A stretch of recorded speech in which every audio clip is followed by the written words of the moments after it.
halbe Minute noch.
Heilig zu seiner Lehre, Lob, Herrn, Lob, Herrn.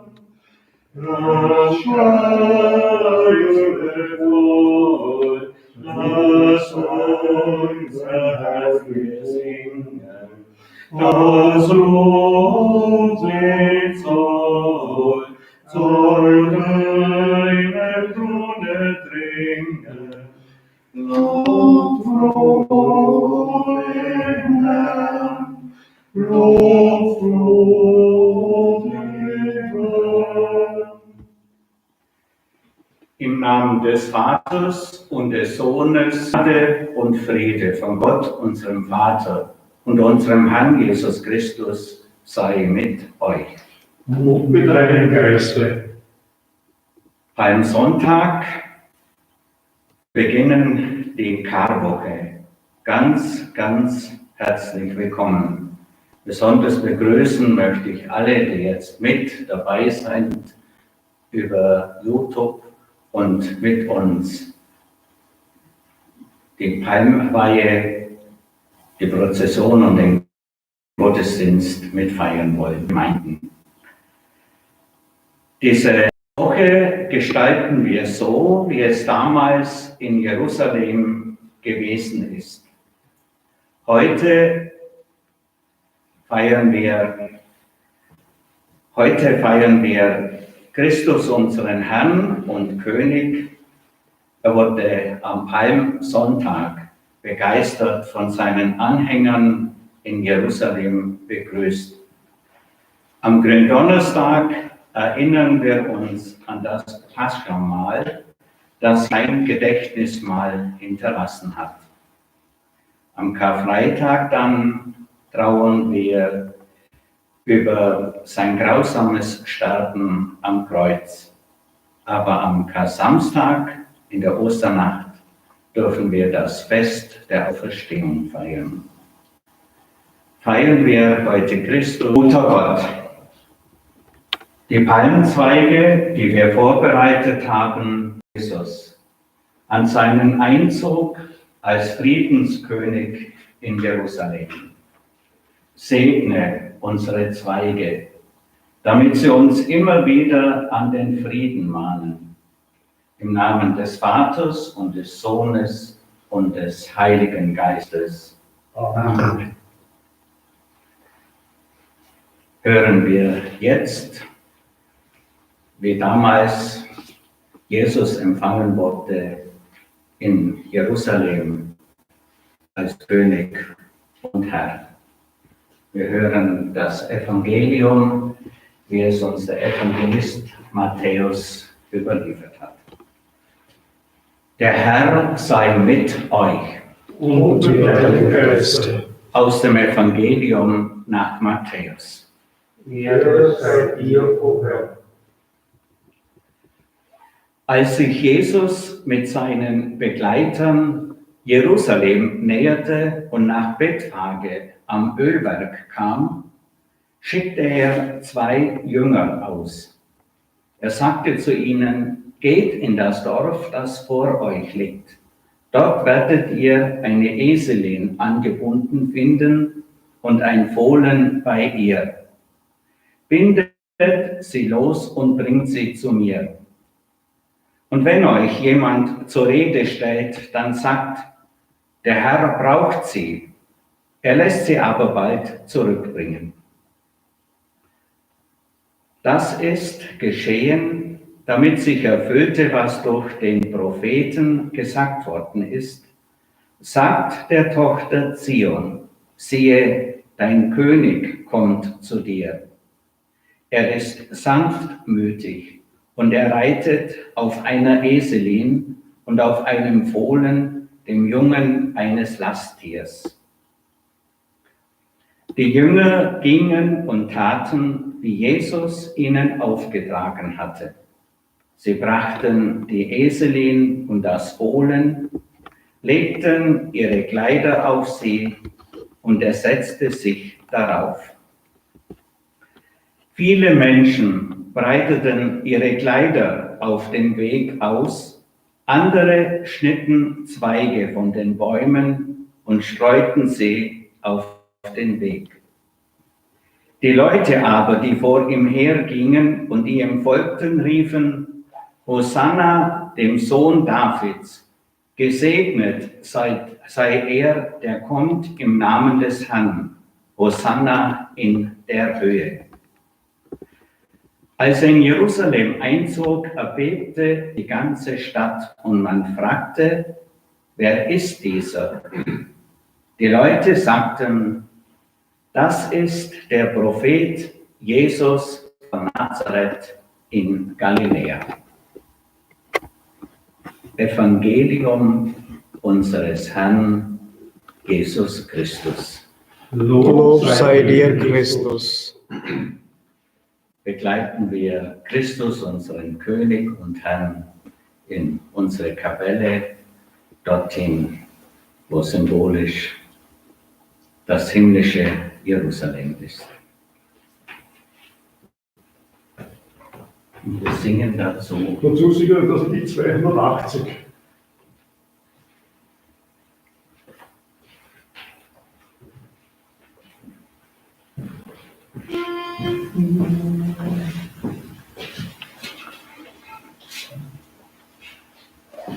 Singt dem König freuden Psalmen, folgt erhebet seine Macht.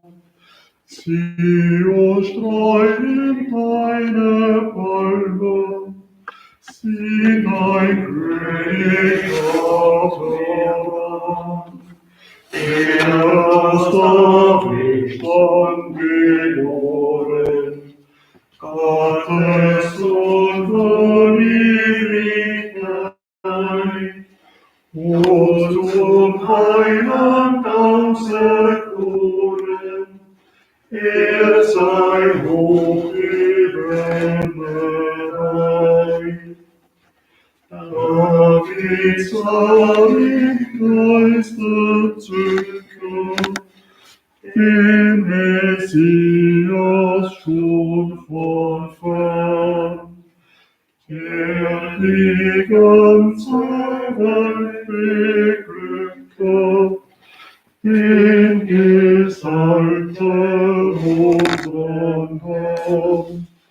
Tochter Zion, schreit ihm Palmen, breite deine Kleider aus, sing ihm Lieder, sing ihm Psalmen, heut beglücket er dein Haus. Sieh Jerusalem, dein König,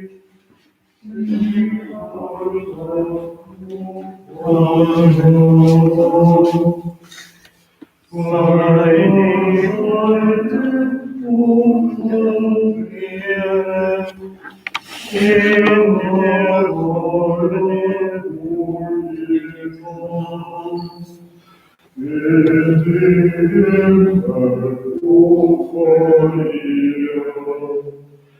in der Guten und Sinn, Essen uns ein Bier von mir, aber Gott hilft wieder.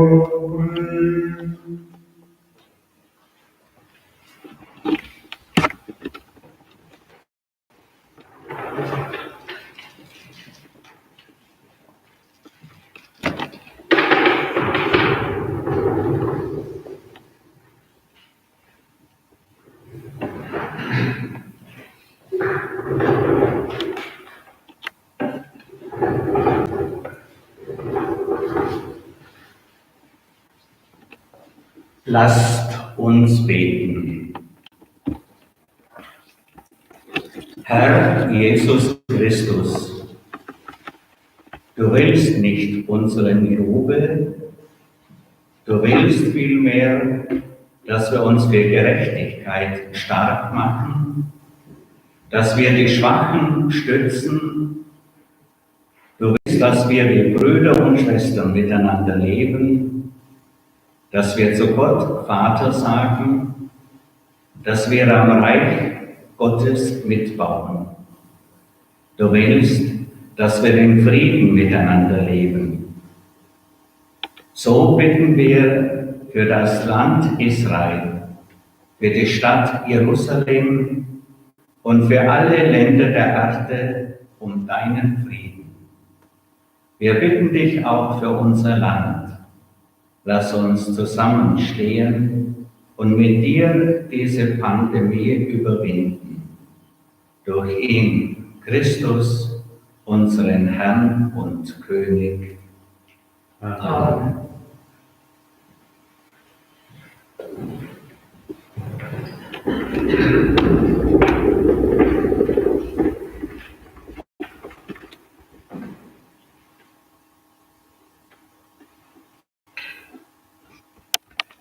Mein Gesicht verbarg ich nicht vor Schmähungen, doch ich weiß, dass ich nicht in Schande gerate. Lesung aus dem Buch Jesaja. Gott, der Herr gab mir die Zunge von Schülern, damit ich verstehe, die Müden zu stärken durch ein aufmunterndes Wort. Jeden Morgen weckt er mein Ohr, damit ich höre, wie ein Schüler hört. Gott, der Herr, hat mir das Ohr geöffnet. Ich aber wehrte mich nicht und wich nicht zurück. Ich hielt meinen Rücken denen hin, die mich schlugen, und meine Wangen denen, die mir den Bart ausrissen. Mein Gesicht verbarg ich nicht vor Schmähungen und Speichel. Und Gott, der Herr, wird mir helfen. Darum werde ich nicht in Schande enden.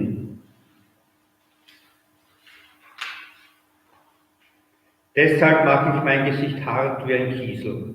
Ich weiß, dass ich nicht in Schande gerate. Wort des lebendigen Gottes. Amen.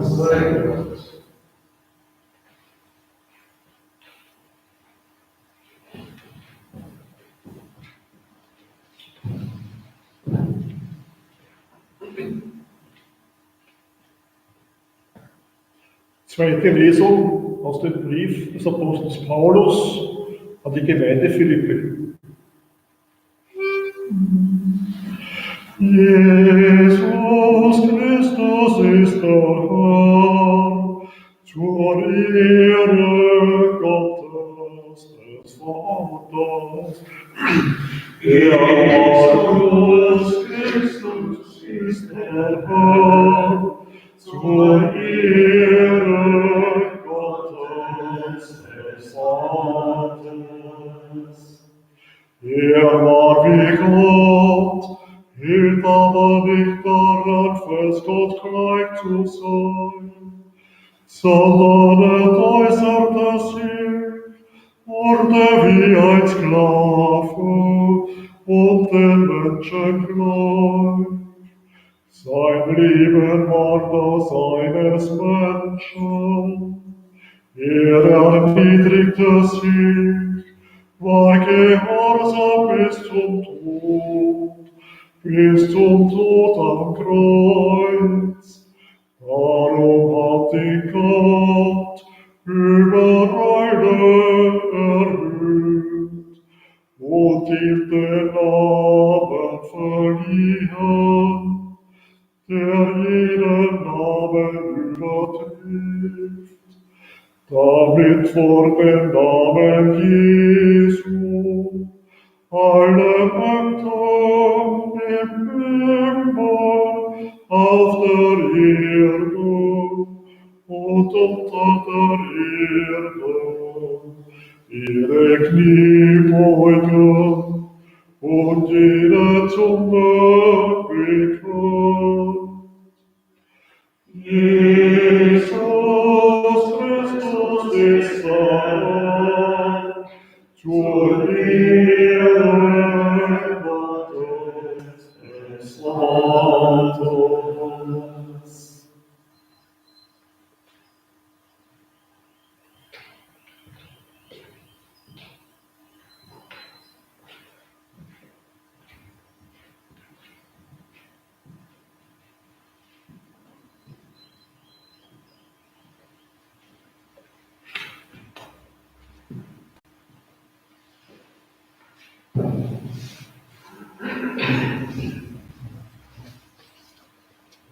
Der Herr sei mit euch Und mit deinem Geiste. aus dem heiligen Evangelium nach Matthäus. Ehre sei dir, o Herr.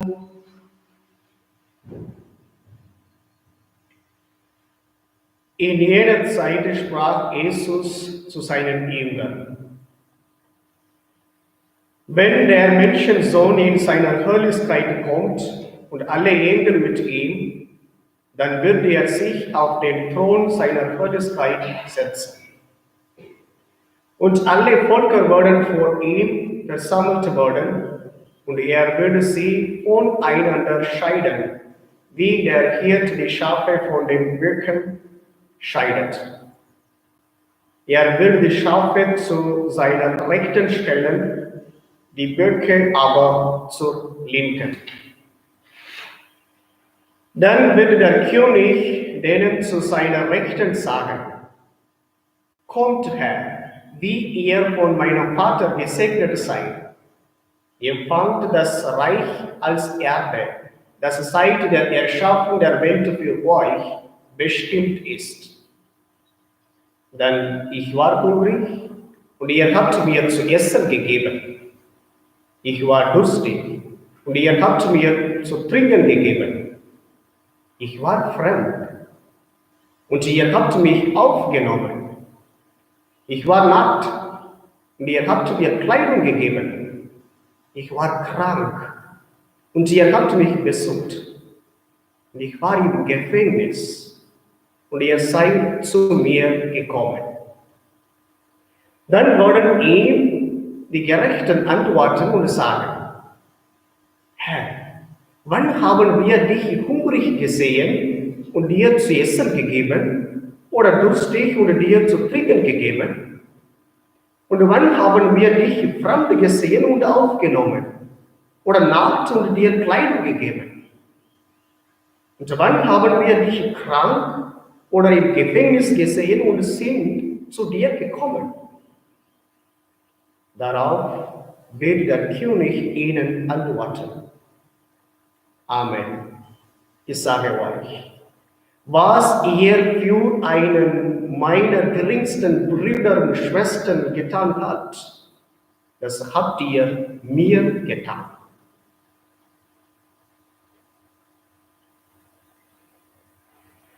Evangelium unseres Herrn Jesus Christus. Lob sei dir, Christus.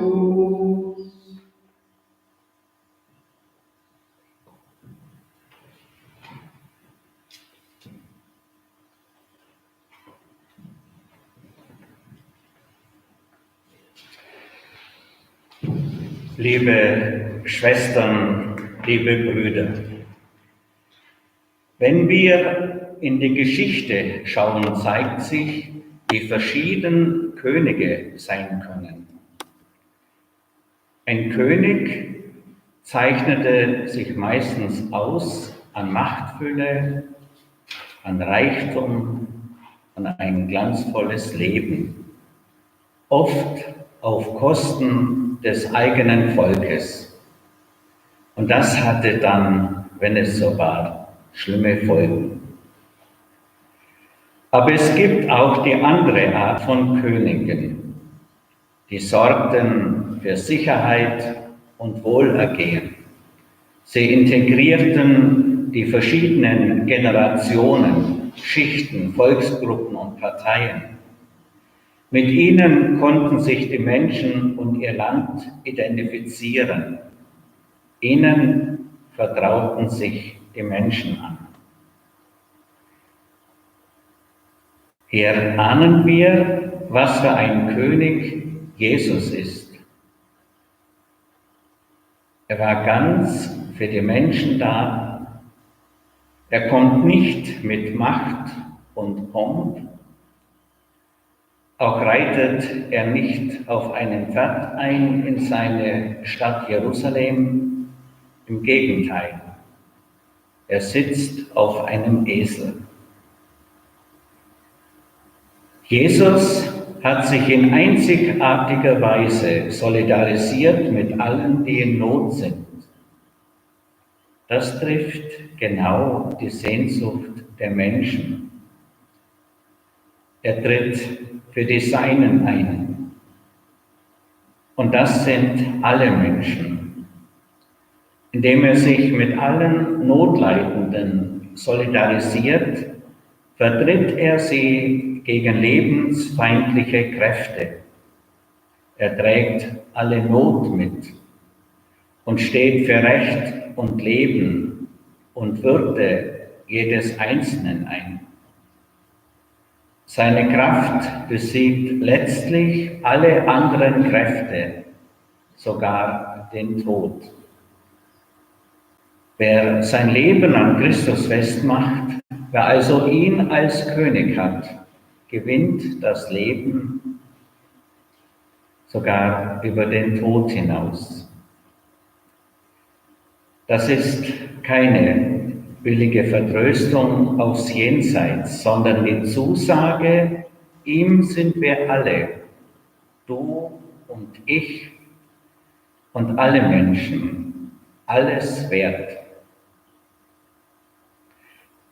Sein Wort, sein Leben, sein Beispiel, vor allem seine Beziehung zu Gott, dem Vater im Himmel, zeigen uns den Weg für unser eigenes Leben. Er ist es, der uns Christen miteinander verbindet. Uns verbindet letztlich unsere Beziehung zu ihm und seine Beziehung zu uns. Er ist der Maßstab und das Modell, an dem wir Christen unsere Identität gewinnen. Heute ist ja in unserer Welt vieles in Unordnung. Vieles bedroht unser Leben, den Frieden und die Gerechtigkeit. Jesus steht auf der Seite der Bedürftigen. Er setzt seine Kraft dagegen. Jesus, den wir heute am Palmsonntag begrüßen, ihn haben seine Anhänger in Jerusalem begeistert, als ihren König willkommen geheißen. Er zeigt uns damit auch unseren Weg als Christen. Sein Programm haben wir heute im Evangelium vom Weltgericht gehört. Hunger und Durst stillen, nicht nur den körperlichen. Heimat schenken, Kleidung und damit Würde geben, Notleidenden beistehen, niemanden aufgeben. Das kann im konkreten Leben vieles heißen. Wir als Christen sollten Anwalt des Lebens sein. der Menschenwürde, der Gerechtigkeit, der Achtung vor der Schöpfung, mit Herz und Hand, in Wort und Tat sollten wir uns einsetzen, was er vorgelebt hat. Ein paar Beispiele: Hinschauen, zuhören, auf jemanden zugehen, ein gutes Wort sprechen. Jetzt die Verhaltensvorgaben zur Covid-19-Bekämpfung einhalten, trösten, miteinander teilen, Verantwortung wahrnehmen, jedem Menschen begegnen, als wäre er Christus selbst. Dann kommen Gottes und Nächstenliebe zusammen. Hilfreich ist oft die Frage, was würde Jesus jetzt an meiner Stelle tun? Hilfreich ist auch, gemeinsam auf diesem Weg zu sein und miteinander nach seinem Willen zu fragen und einander zu stärken. Auf seine Stimme wollen wir hören, umso mehr jetzt in dieser schwierigen Zeit.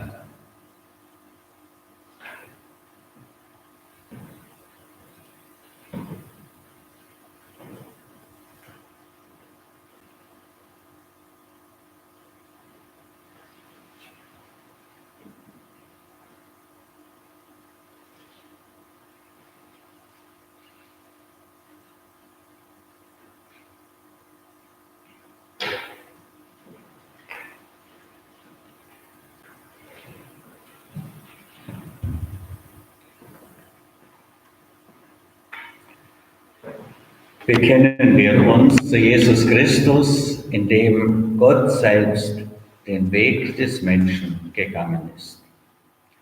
Ich glaube an Gott, den Vater, den Allmächtigen, den Schöpfer des Himmels und der Erde, und an Jesus Christus, seinen eingeborenen Sohn, unseren Herrn, empfangen durch den Heiligen Geist, geboren von der Jungfrau Maria, gelitten unter Pontius Pilatus, gekreuzigt, gestorben und begraben, hinabgestiegen in das Reich des Todes, am dritten Tage auferstanden von den Toten, aufgefahren in den Himmel. Er sitzt zur Rechten Gottes, des allmächtigen Vaters. Von dort wird er kommen, zu richten die Lebenden und die Toten. Ich glaube an den Heiligen Geist, die heilige katholische Kirche, Gemeinschaft der Heiligen, Vergebung der Sünden, Auferstehung der Toten und das ewige Leben. Amen. Beten wir zu Gott, dem Vater, der in Jesus Christus unter uns gegenwärtig ist.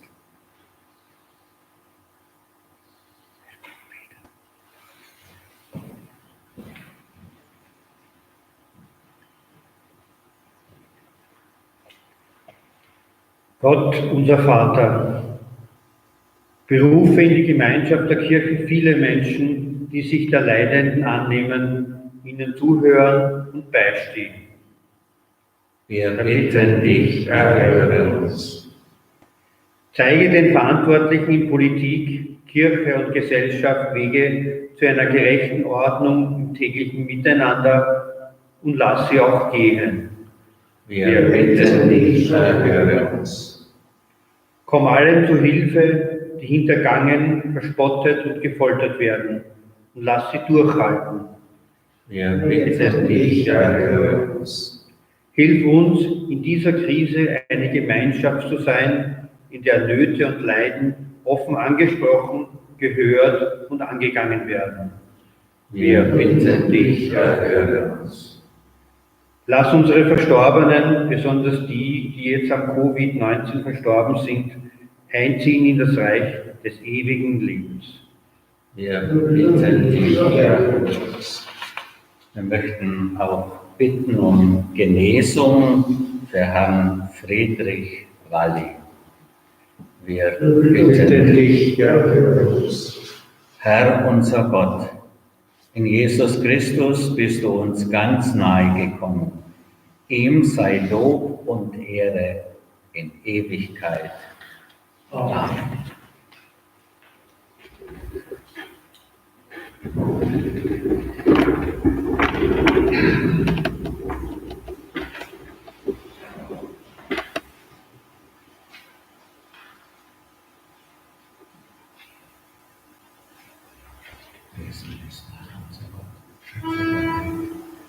Du schenkst uns das Brot.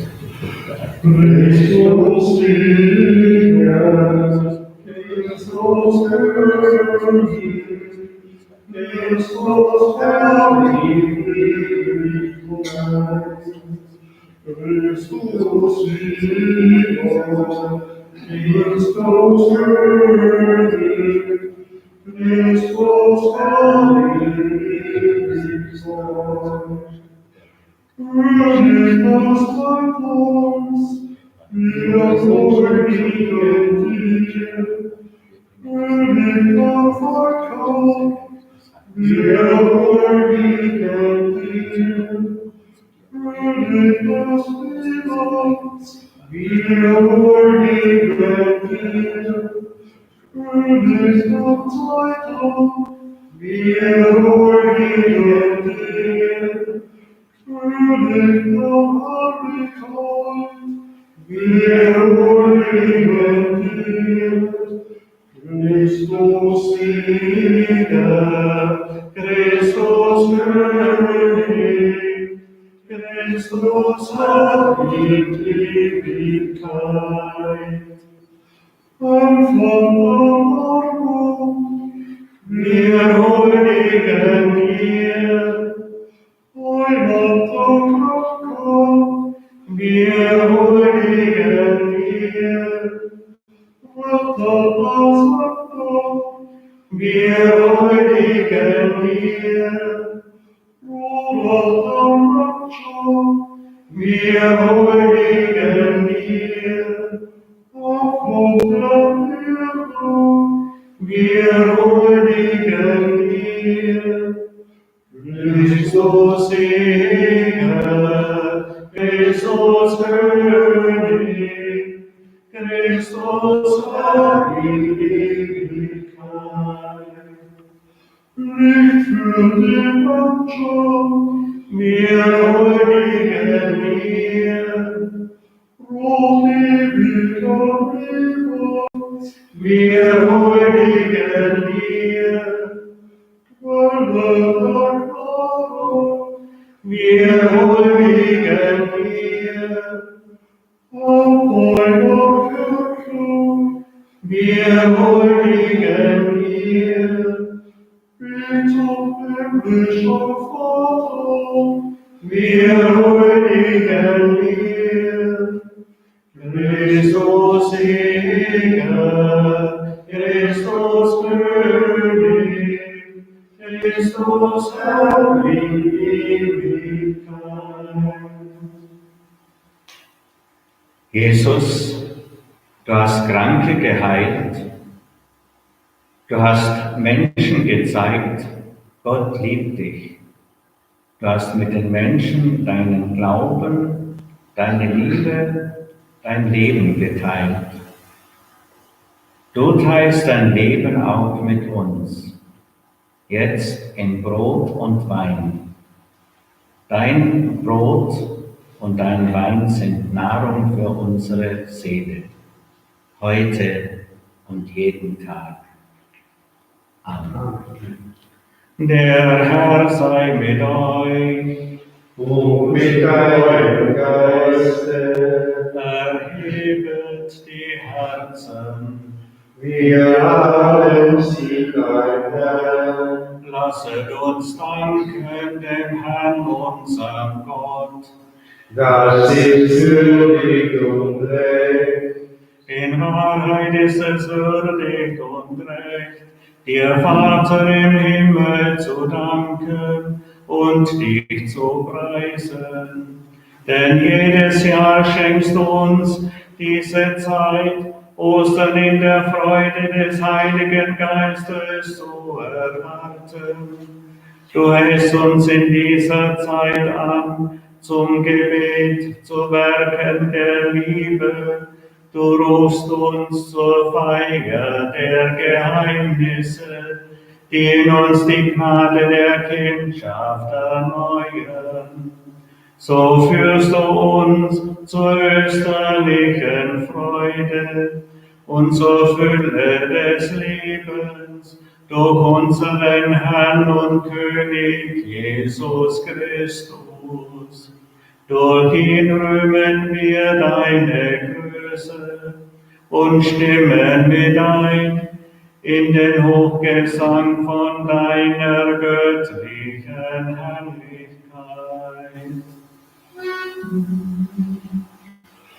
Heilig, heilig, heilig, heilig ist der Herr. Heilig, heilig, heilig, heilig ist nur er der Liebe Gottes, der immer war, ewig ist und waltet, sein wird immer da. Ja, du bist heilig, großer Gott, und alle deine Werke verkünden dein Lob. Denn durch deinen Sohn, unseren Herrn Jesus Christus, und in der Kraft des Heiligen Geistes erfüllst du die ganze Schöpfung mit Leben. Bis ans Ende der Zeiten versammelst du dir ein Volk, damit deiner gedacht werde, vom Aufgang der Sonne bis zum Untergang. Und so bitten auch wir dich, guter Gott, heilige unsere Gaben durch deinen Geist, damit sie uns werden, Leib und Blut deines Sohnes, unseres Herrn Jesus Christus, der uns aufgetragen hat, dieses Geheimnis zu feiern. Denn in der Nacht, da er verraten wurde, nahm er das Brot und sagte Dank, brach es, reichte es seinen Jüngern und sprach, nehmt und esst alle davon. Das ist mein Leib, der für euch hingegeben wird.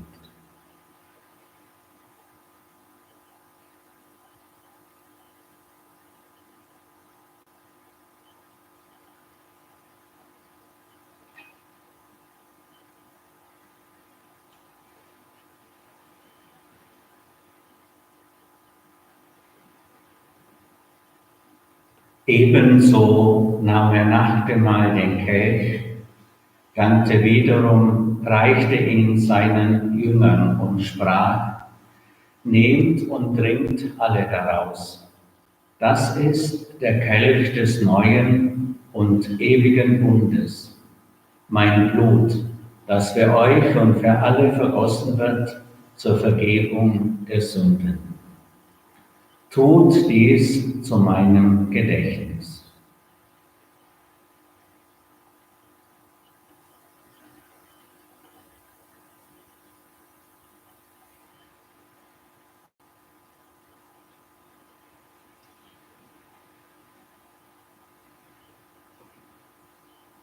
Geheimnis des Glaubens. Deinen Tod, Herr, verkünden wir, und deine Auferstehung preisen wir, bis du kommst in Herrlichkeit. Darum, gütiger Vater, feiern wir das Gedächtnis deines Sohnes. Stärke uns in ihm und erfülle uns mit seinem Heiligen Geist, damit wir ein Leib und ein Geist werden in Christus. Er mache uns auf immer zu einer Gabe, die dir wohl gefällt, damit wir das verheißene Erbe erlangen mit deinen Auserwählten, der seligen Jungfrau und Gottesmutter Maria, mit heiligen Josef, mit deinen Aposteln und Metern und mit allen Heiligen, auf deren Fürsprache wir vertrauen. Barmherziger Gott, wir bitten dich, dieses Opfer unserer Versöhnung bringe der ganzen Welt Frieden und Heil. Beschütze deine Kirche auf ihrem Weg durch die Zeit und stärke sie im Glauben und in der Liebe. Deinen Diener, unseren Papst Franziskus, unseren Bischof Christoph und die Gemeinschaft der Bischöfe, unsere Priester, Diakone, alle Ordensleute und mit allen, die zum Dienst in der Kirche bestellt sind und das ganze Volk deiner Erlösten. Vater, wir empfehlen dir unsere verstorbenen Schwestern und Brüder, besonders die verstorbenen Eltern und Schwiegereltern von Frau Galammer. Nimm sie und alle, die aus dieser Welt geschieden sind, in deine Herrlichkeit auf. Und mit ihnen lass auch uns, wie du verheißen hast, zu Tische sitzen in deinem Reich. Darum bitten wir dich, durch unseren Herrn Jesus Christus, denn durch ihn schenkst du der Welt alle guten Gaben.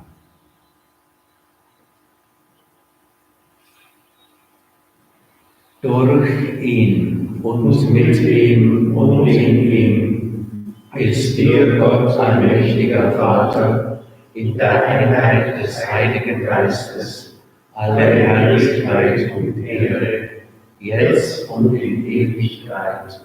Amen.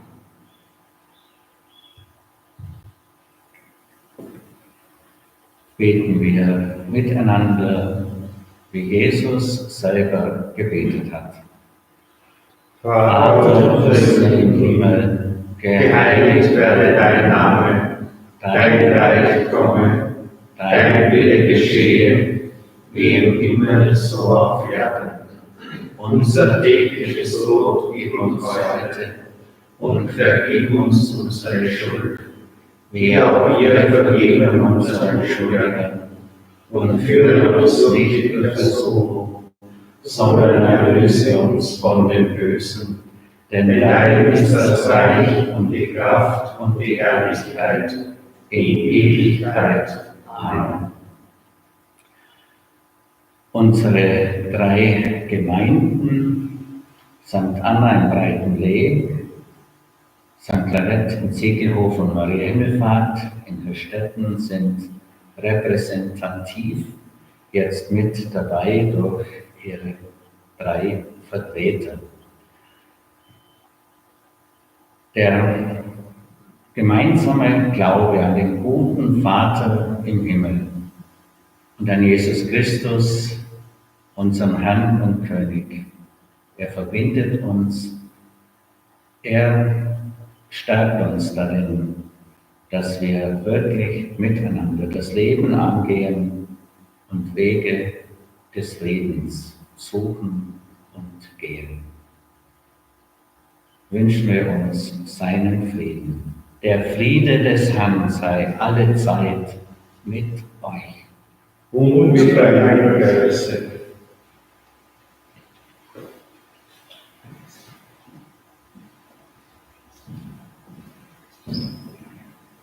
Der Friede ist mit euch. Und auch mit dir. Lamm Gottes, Du nimmst weg die Sünde der Welt, erbarme dich unser. Lamm Gottes, du nimmst hinweg die Sünde der Welt, erbarme dich unser. Lamm Gottes, du nimmst hinweg die Sünde der Welt, gib uns deinen Frieden.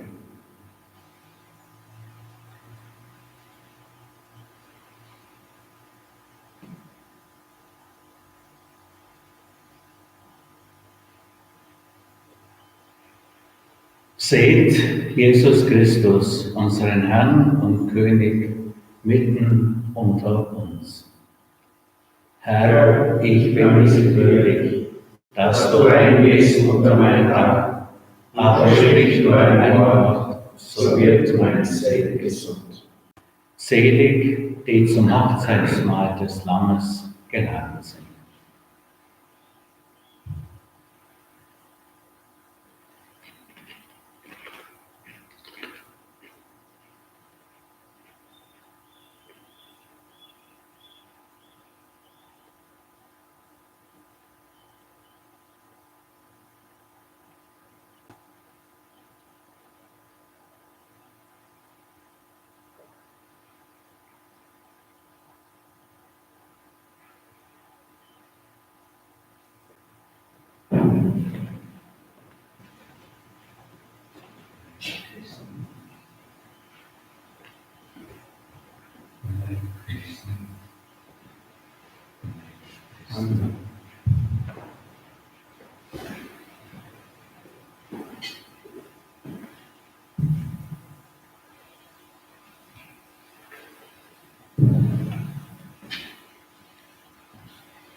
Große Stadt steht, die vom Himmel niedergeht, in die Erdenzeit.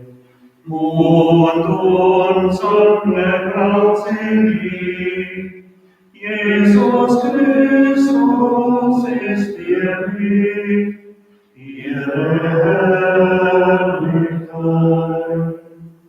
Durch dein Tor lass uns rein und in dir geboren sein. Lass uns Gott erkennen, lass rein die draußen sind. Durch Tochter, Sohn und Kind, der dich Mutter nennt. Dank dem Vater, der uns liebt, durch den Geist, der in dir blüht. Dank sei Jesus Christ, der durch seines Kreuzes Grab uns von Gottes Volk erschafft, das unsterblich ist.